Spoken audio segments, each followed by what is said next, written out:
Question ఏమడిగారంటే యాక్చువల్గా the question is sum of two numbers is 25 and the difference of the squares is 75. Find the difference between the numbers. Two numbers యొక్క sum 25 అని ఇచ్చారు. ఆ నెంబర్స్ని మనం A and B అనుకోవచ్చు.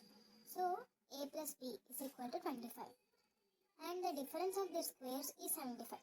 ఇక్కడ స్క్వేర్స్ యొక్క డిఫరెన్స్ అని చెప్పారు. అంటే A square and B square వీటి యొక్క డిఫరెన్స్ 75.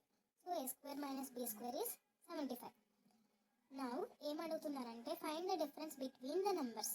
అంటే ఏకి బికి మధ్య ఉన్న డిఫరెన్స్ ఎంత అని అడుగుతున్నారు.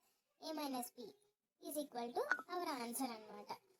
సో ఇక్కడ ఏ ప్లస్ బి 25 అని తెలుసు, A square minus B square 75 అని తెలుసు.